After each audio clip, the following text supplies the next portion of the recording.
안녕하십니까. 지금 세계적으로 석유 유가 문제가 앞으로 문제가 될 전망입니다. 물론 세계적인 수요도 저희들 나라 같은 경우에는 이제 추워지는 계절이니까 많은 소비량 때문에도 그런 영향이 많을 수가 있습니다. 아직까지 우리나라가 세계적으로 95번째 산육이란 것을 모르는 국민들이 많을 것입니다. 이 석유 가격을 결정하고 또한 정제품보다도 원유에 있어서 세계적으로는 3대 원유가 있습니다. 첫째는 WTI, 서부 텍사스 유죠. 그러니까 그다음에 브렌트유. 이것은 영국과 유럽 대륙 사이에 있는 해저에서 나오는 원유입니다. 그리고 그 다음에는 이제 두바이유, 아랍에미리트에서 나오는 원유인데, 아랍에미리트 원유는 주로 중동 지역이나 또 한국 가까운 싱가포르로 물량이 이동되어 우리나라에도 70% 이상 수입이 되고 있습니다. 그리고 이 브렌트유는 선물 거래, 또 WTI도 주로 선물 거래에 많이 활용이 되고 있지만은 두바이유는 현물 거래가 되기 때문에 또 한국과는 교역하는 이동의 그 거리가 짧기 때문에 상당히 한국이 선호하고 있는 것입니다. 결과적으로 이제 세계적으로 주요한 3대 석유는 WTI, 그다음에 브렌트유, 그다음 두바이유 이렇게 있는데, WTI는 뉴욕 선물 거래에서 주로 이제 거래가 되고 미국 소비가 많습니다. 브렌트유는 런던 ICE, 그 런던 선물 거래소죠. 거기에서 이제 거래되고 주로 유럽과 아프리카 쪽으로 많이 나가고 있습니다. 그 다음에 이제 우리가 눈여겨볼 것 같은 것은 아프리카의 나이지리아 같은 경우에는 원유 공급 가격을 프레트 가격으로 산정을 합니다. 이 프레트 가격이라는 것은 무엇인가 하면은 나이지리아, 또 앙골라, 콩고 공화국들이 다 원유의 산유 국가이니까 이 세 국가에서 물량이 나오는 것을 또한 가격 기준으로 삼아 가지고 세 개 부분을 나누는 겁니다. 결과적으로 예를 들어서 나이지리아의 보니라이트 크루드 유황 경질유죠. 이런 기름들이 예를 들어 한국으로 온다든지 중국으로 올 경우에는 보통 일반적으로 CIF인 경우에는 한국에 도착한 날을 기준해서 전 3일, 후 3일 이렇게 프레트 가격의 평균 가격으로서 주로 내다보고 가격을 결정하는 것입니다. 그러면 실질적으로 우리 국민 여러분들은 정제품을 씁니다. 원유에서 가공하는 정제품을 뭐 휘발유라든지 일반 디젤유에 관계된 거 뭐 이런 것을 쓰게 되는데, 그 다음에 또 거기서 나온 여러 가지 부산물로서 또 쓰는 유리에 관계된 상품들이 많지요. 그러면은 왜 이렇게 원유 가격에 따라서 정제품 가격이 요동을 하고 한국의 기름값이 또 오르고 갑자기 국민들에게 생업에 이제 고통을 주고 또 원가 계산에 있어서 상당히 그 영향을 주느냐, 이제 이렇게 많은 사람들이 궁금해하고 있습니다.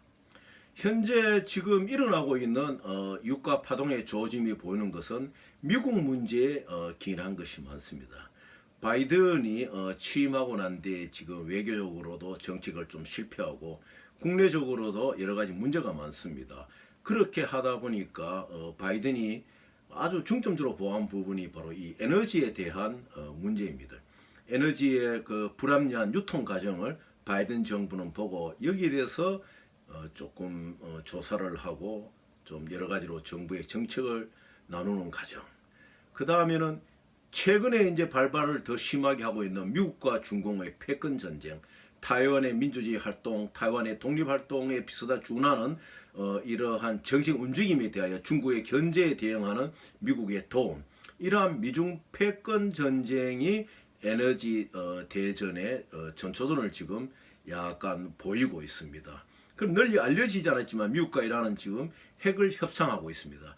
미국과 이란 간의 핵 협상에 의해서 일어나는 여러 가지 문제 때문에 바이든 정부는 SPR, 그러니까 전략 비축유죠. 이 전략 비축력을 이제 풀고 석유 가격을 안정시켰다고 공언하고 나서면서 뭐 인도나 일본이나 또 우리 한국 같은 국가들에게 같이 SPR을 푸는 이런 협조 문제를 동의를 해달라고 하고 한국도 이제 거기에 참여할 뜻을 비추고 있습니다.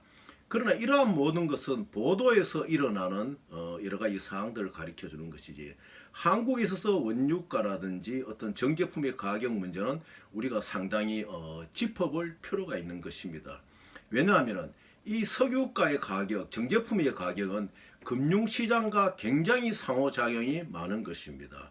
결국 기름을 가져오기 위해서 원유를 가져오지 못한다면 정제품은 생산이 되지 못하는 것입니다. 원유를 가져오기 위해서 원유 국가에 대하여 예를 들어 200만 배럴의 원유를 싣는다. 그럴 때는 200만 배럴에 해당하는 원유 가격에 대하여 페이먼트 개런티, 뱅크에서 지불 보증이라든지 여러 가지를 먼저 해주어야지 이들이 이제 CIF로 싣는다든지 FOB로 싣는다든지 이런 데 응하게 되는 것입니다.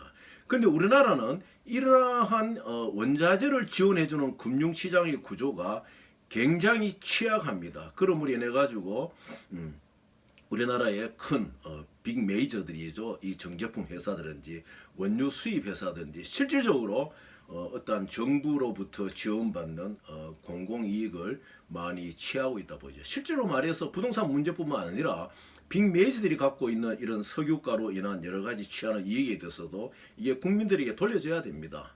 우리 정치인들이 꼭 세금을 가지고 국민들에게 복지를 하고 무엇을 하겠다 생각하는 건 잘못된 생각입니다. 사회 구석구석을 보고 또 정부 정책의 구석구석을 본다면은 정부가 실제로 대한민국이라는 브랜드가 주고 있는 상당한 이익을 기업들이 주고 있기 때문에 우리는 그 기업들에서 그런 걸 환수해 가지고 또 우리 국민들에게 나눠주고 어려운 국민들에게 베풀 수 있는 이런 정책을 보여야 됩니다. 현재 여당이나 야당이나 모든 후보들이 볼 것 같으면 이러한 국제 정세라든지 국제 금융시장이 결정하고 있는 어떤 원유의 수입 지배 구조라든지 정제품의 가격 산정 지배 구조라 이런 걸 잘 보지를 못하고 있습니다. 그리하여 하천 대유 사건도 마찬가지 아닙니까? 그 참 어려운 대장동의 원주민들은 나라에 이익이 된다 해서 땅을 그렇게 팔았지만 결국 돌아간 것은 일부 특정인들이고 또 관리를 하지 못한 시장에게도 문제가 있는 것입니다. 마찬가지입니다. 오늘날 우리의 정유 유명한 빅 메이저들 성경이나 LG나 여러 가지 몇 회사들이 있지요. 이런 회사도 볼 것 같으면 특히 두바이유 같은 경우에는 중동과 싱가포르에서 수입을 하는데 싱가포르는 실질적으로 그들이 원유를 어떻게 이렇게 팔 수 있는 어떤 전략적인 무엇을 가지고 있는 것보다도 시장 마켓을 형성하고 있는 것입니다. 우리나라도 실질적으로 여러 가지 기름을 저장할 수 있는 탱크 스토리죠. 그거를 뭐 서해안에 좀 배치를 한다든지 울산에 배치를 하든지 정부가 적극적으로 나서서 그냥 설치를 한다 할 것 같으면 우리도 싱가포르와 같은 그러한 국제 오일 마켓 시장을 형성할 수가 있는 것입니다. 그러나 그런 것을 하지 아니하고 국민의 세금만 바라보고 당리당략 해가지고 어떻게 하면은 정권을 잡고 또 정권을 잡고 나면 그동안 고생한 그 정권을 잡기 위한 모든 그 무리들 그 중요 당원이다 이런 사람들에 대해서 또 이익을 배분하고 이러한 형태가 계속되다 보니까 실질적으로 피해는 우리 국민들에게 돌아오고 있는 것입니다. 우리의 예를 보더라도 한국이 1년에 한 9,700만 배럴 정도 원유를 수입합니다. 이 9,700만 배럴 정도의 원유를 수입한 데 있어서 8,300만 배럴은 주로 이렇게 두바이 원유라든지 사우디 등 뭐 이런 데서 수입을 합니다. 근데 쿠웨이트나 그 주변 국가들 쿠웨이트나 카타르 이런 나라에서도 우리가 조금 수입을 해서 다변화를 가져야지 유가의 안정을 기할 수가 있는 거지요. 그러니까 두바이유는 주로 이제 아랍에미리트에서 원유를 우리가 이제 리프트한다고 이야기를 했는데 일반적으로 한 하루에 한 279만 8천 배럴 정도 이제 추출을 해내지요. 쿠웨이트 같은 경우도 한 280만 배럴, 사우디 같은 경우는 1000만 배럴, 46만 배럴 정도 이래 추출을 해냅니다. 그럼 이렇게 중동 국가에 꼭 두바이 원유에만 거기에 국한될 것이 아니라 쿠웨이트라든지 여러 가지 오만 같은 나라들도 볼 것 같으면은 하루에 76만 1,888불 정도를 배럴 정도를 이거 약 생산해내지요. 특히 오만은 대한민국보다도 어떤 기본적인 국민들의 그 소득이 높습니다. 그리고 상당히 그 나라가 뱅크라든지 여러 가지 무역거래에 신용인 나라입니다. 오만 같은 데서 우리가 원유를 수입하는 그런 과정을 겪는다든지, 또 인도네시아 같은 경우는 1960년도 초반에 돌아가신 최계월 회장이라는 분이 인도네시아의 마드라 유전을 개발해가지고 인도네시아에 많은 신임을 얻고, 심지어는 전두환 군부 독재가 정권을 잡았을 때 그 마드라 유전을 한번 국가 소유로 하거나 또 전두환의 인척을 하기 위해서 그 어떠한 그 사람을 파견했었죠, 인도네시아. 그때 인도네시아 정부가 뭐라 그랬습니까? 최계월 회장이 아주 정직하게 일을 하고 우리 인도네시아에도 도움이 많이 됐기 때문에 우리는 최계월 회장의 이 코데코 기업하고 원유 생산이라는 정제품 일을 한다 이렇게 거절했던 그런 적이 있습니다. 이렇게 우리나라에도 1960년 초반에 선각자가 되어 해외에 나가서 해외 유전을 개발하였던 사람도 있습니다. 그러나 오늘날 우리는 최근에 페루 유전에서 우리가 그 엄청난 손해를 보고 출소했듯이 이 정부가 지금 너무나 대통령 선거라든지 정권을 잡기 위한 그런지 반대파를 어떻게 해도 누르고 세를 확장시키는 이런 문제 때문에 실질적으로 국민의 표부에 와닿는 원자재의 문제, 이 원자재의 관리에 대해서, 원자재의 무역에 대해서 정부가 많은 노력을 하고 우리 청년들에게 이 원자재 구매에 대해서 많은 것을 가리키고 전 세계로 보내요. 작은 나라이든 큰 나라이든 우리나라에 없는 원자재를 가져올 수 있도록 이런 일거리를 만들어줘야 됩니다. 카자흐스탄 예를 보십시오. 작년 한 해 같은 올 한 해 작년인 한 해에서 지금까지 한 200만 배럴 정도를 카자흐스탄에서 원유를 가져옵니다. 카자흐스탄과 한국 간은 굉장히 교통 수송량이 어렵지만은 열심히 하다 보면 그러한 모든 방법을 또 잘 해결할 수 있는 방법들이 나옵니다. 정말로 우리 정부에서는 물론 대선도 있지만은 이래 답답한 일이죠.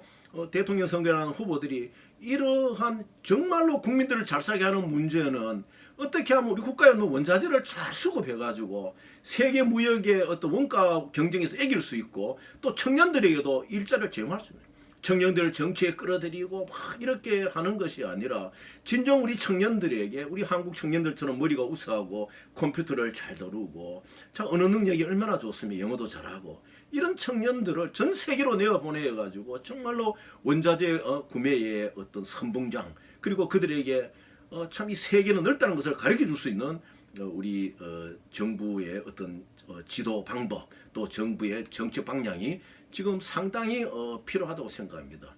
인도네시아만 하더라도 하루에 73만 9천 배럴 정도를 그 기름을 립트해냅니다. 미국 같은 경우는 하루에 한 887만 5천 배럴 정도 이렇게 립트를 해내지요.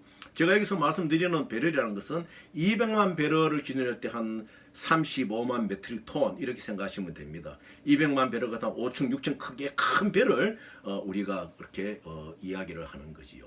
지금 미국이 한국이라든지 인도라든지 이런 나라들이 같이 힘짜서 SPR을 전략 비축유를 방출해가지고 이 기름값이 오른데 대처하자 이렇게 말하지만 미국은 실제로 하루에 887만 5,817만 배럴을 생산해내는 나라입니다. 그리고 미국이 지금 방출하겠다는 5천만 배럴은 그건 정말 웃기는 이야기죠. 미국이 하루에 쓸 수 있는 것이 한 2,020만, 2,100만 배럴은 이틀 분이면 없습니다.